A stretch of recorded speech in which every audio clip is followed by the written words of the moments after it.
La plupart de vos romans se déroulent en plusieurs volumes et particulièrement en trilogie. C'est le format qui vous convient le mieux. Vous avez besoin d'écrire vos mondes inventés sur 3 fois 400-450 pages.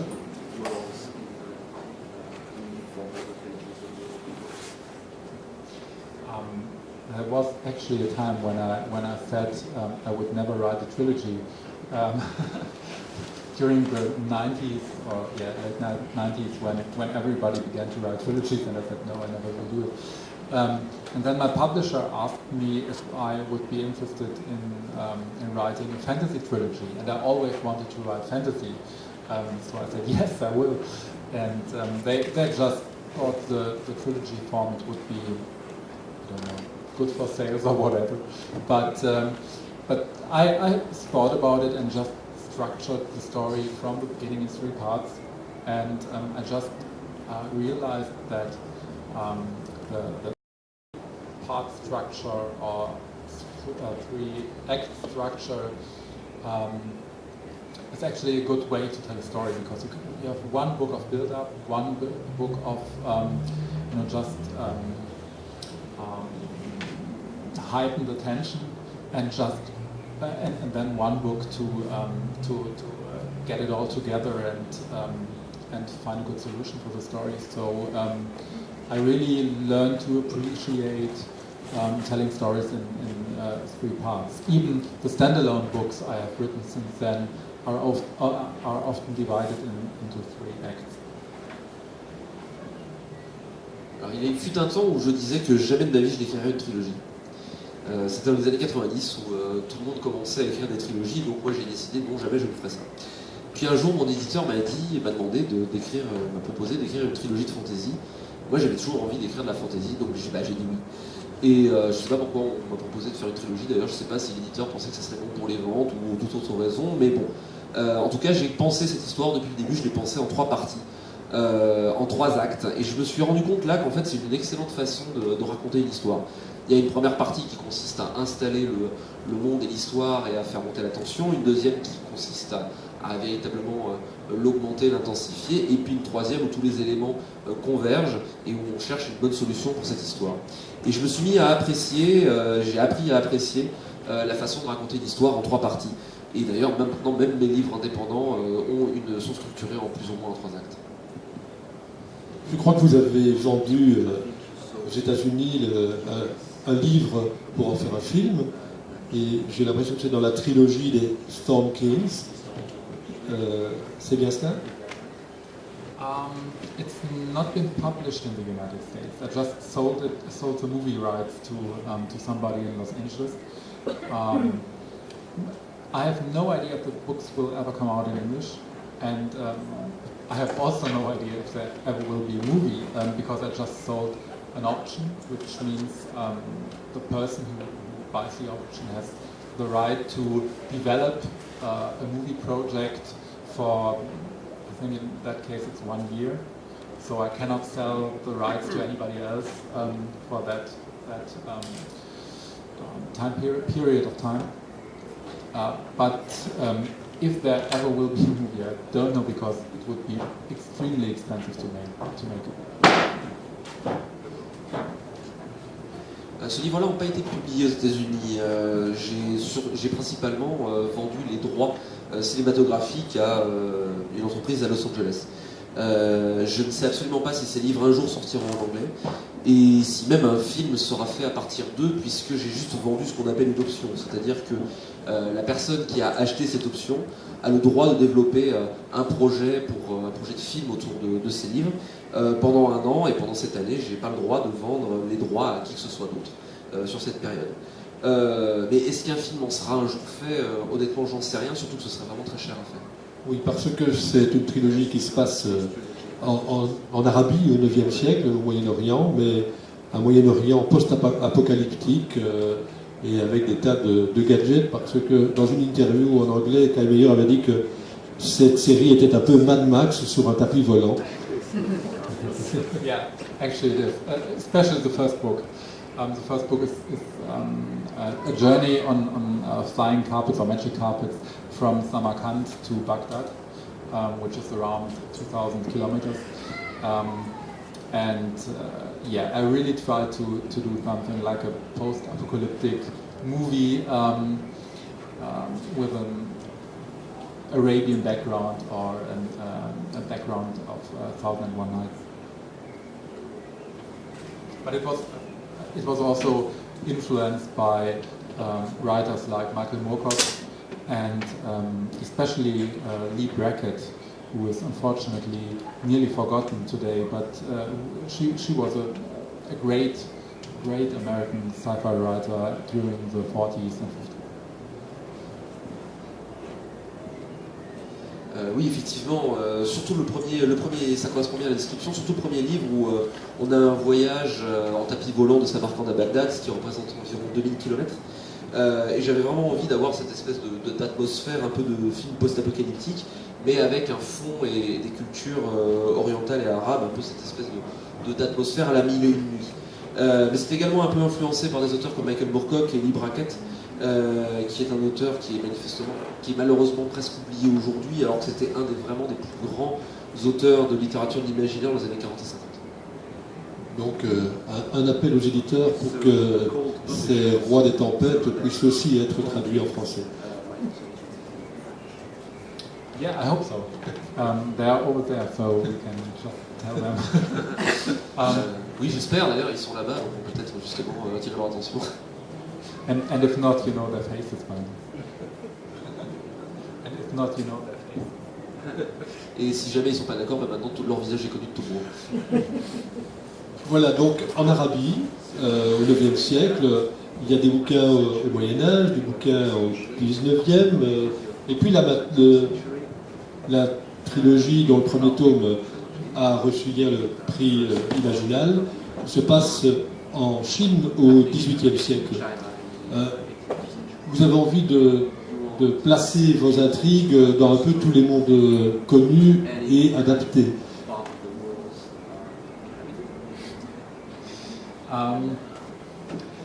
I never thought it that way, but yeah, I have set my stories in a lot of regions of the world, but I always try to base my stories on mythology. So usually I try to find places that have myths and legends that interest me. So I don't know anything, for example, about the legends of South America. So I probably won't set a book in South America. But I was always a fan of Arabian Night stories. So I used them for Die Sturmkönige, the Storm Kings, and I was always a big fan of the so-called wuxia movies, which is a Chinese word for movies about sword fighters, wandering sword fighters. So I watched for 2 weeks. I watched a lot of those movies. I think 3 or 4 a day, just to prepare for the books. And when I really thought I knew a lot about those movies, I began my the serious research with books, with non-fiction books, and photo books and stuff like that, to just get a grip on Chinese history and Chinese landscape. And from all those elements, I developed the story for the Cloud Leader. Genre, effectivement, j'ai jamais vraiment vu les choses de cette façon. C'est vrai que les histoires prennent place dans tout un tas de régions à travers le monde. Mais en fait, ce qui se passe, c'est que je m'efforce toujours de fonder ces histoires sur des mythes ou des mythologies. Donc, je les place dans des régions, des pays, des cultures où il y a des mythes et des légendes qui m'intéressent. Par exemple, je ne sais absolument rien sur les mythes d'Amérique du Sud, donc je doute de placer un jour un livre dans cette région.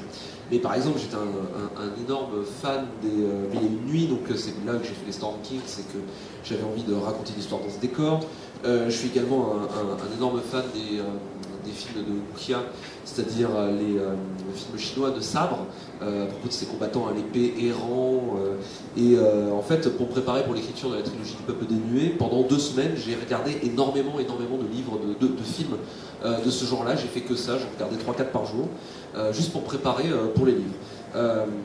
En fait, je pensais que je connaissais beaucoup de choses sur cet environnement et cet univers, et c'est quand j'ai commencé à vraiment faire des recherches sur cet environnement que je me suis rendu compte qu'il y avait énormément à découvrir. Alors j'ai fait des recherches avec des tas de façons, par des tas de vecteurs, je consultais des livres photographiques, vraiment juste pour commencer à appréhender l'histoire chinoise au mieux, ainsi que ses paysages.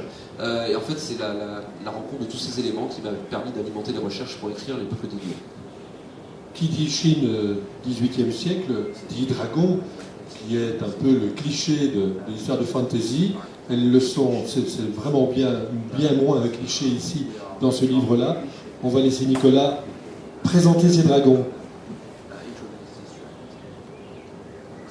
C'est le 2e tome du Peuple des Nuées, La Lance et la Lumière. Donc les héros viennent de tomber en fait sur un cimetière de dragons.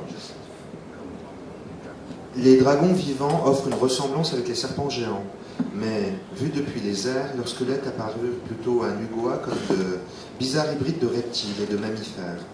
Les arches qu'elle remarqua en premier étaient des côtes, alignées par douzaines et formant des tunnels sinueux au fond du ravin. Certains dragons s'étaient levés pour mourir, d'autres s'étaient étirés de tout leur long. Des plantes grimpantes s'étaient enroulées sur quelques-uns, tortueuses formations végétales à feuilles noires, qui ne pouvaient sans doute croître que dans cet environnement. Même du haut des airs, il était impossible de dire combien de corps de dragons étaient rassemblés là. Ils s'y étaient certainement rendus pour mourir pendant des milliers d'années, préservés du monde par le brouillard et le granit.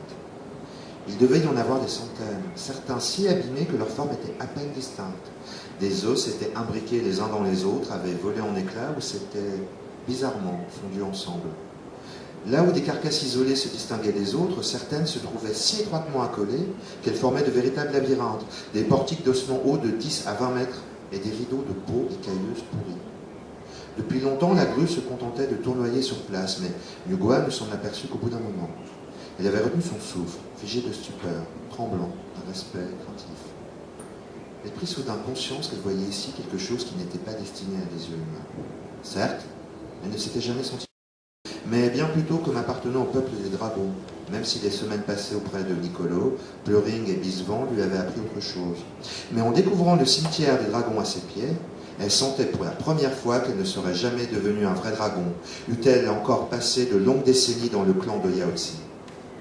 Même s'il n'y avait eu là-bas que des morts, que des os blancs sans vie, sans intelligence, sans rien de ce qui caractérisait les vrais dragons, il lui inspirait pourtant un sentiment si impressionnant d'étrangeté, de solitude et de pure petitesse qu'elle en eut les larmes aux yeux. Elle n'était pas un dragon, elle n'en serait jamais un, mais elle n'était pas non plus une humaine comme les autres. Le peuple des nuées, c'est pas le peuple de la Chine. Même si en fin de compte on peut jouer avec ça. Le peuple des nuées vit dans un nuage. C'est le début du premier tome, La soie et l'épée. Mais ce nuage solide qui est créé par des pompes à éther est en train de descendre vers la terre. Et la mission du premier héros, vous savez que dans les bouquins jeunesse, il y a toujours des missions, et les héros doivent toujours sauver le monde. Nicolo doit descendre sur la terre, c'est-à-dire la Chine, pour pouvoir trouver l'éther. Or, l'éther est produit par le souffle des dragons. Je ne sais pas ce qui se passe dans La Lance et le Diamant, parce que c'est le deuxième tome qui vient de sortir. Et le troisième, qui n'est pas encore traduit, c'est en allemand Drake und Diamant, mais je ne sais pas ce que ça veut dire, Drake.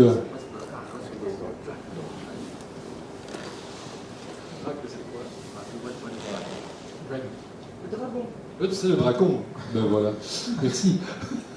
Donc, le dragon et le diamant, alors voilà, c'est facile.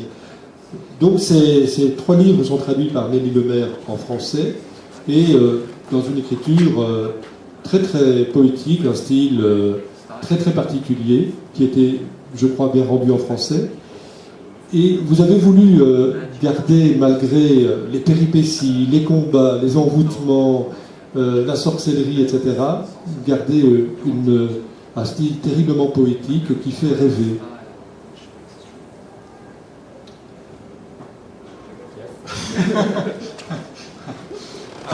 Well, the poetic style is probably also thanks to my translator Nelly Lemay, who's sitting over there. She puts a lot of work in those books. So yes, of course I work with style, and I'm a writer. So it's not only about telling the most exciting story, it's also about how you tell it, and at least for me, and I think for most writers. So I really polish my manuscripts 3 or 4 times before I send them to my publisher.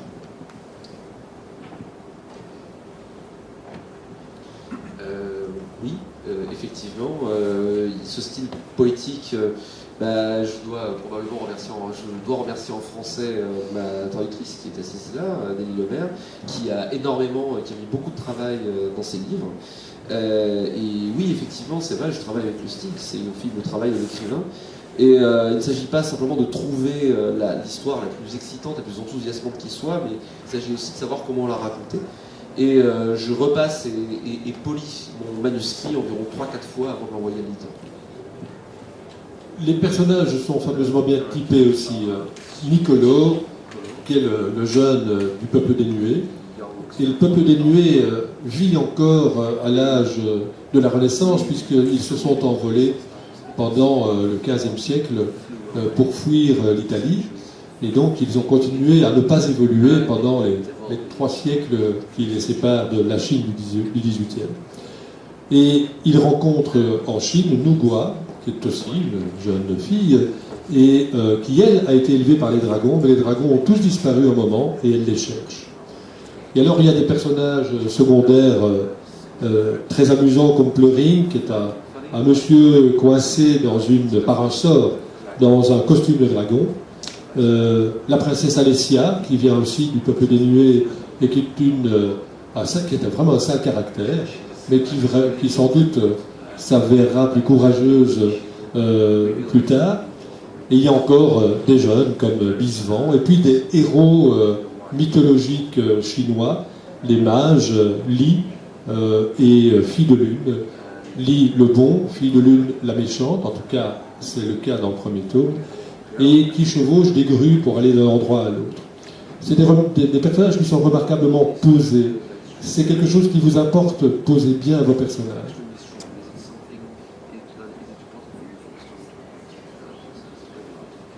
Of course. As I said, it's not just about telling an exciting story. It's all about. It's also about style, and it's about characters. So, in order to tell a story that goes on for 1,000 pages, 200 pages, I don't expect readers I don't expect readers to go to the, well, I have to say that in another way. You just need strong characters to pull the reader in.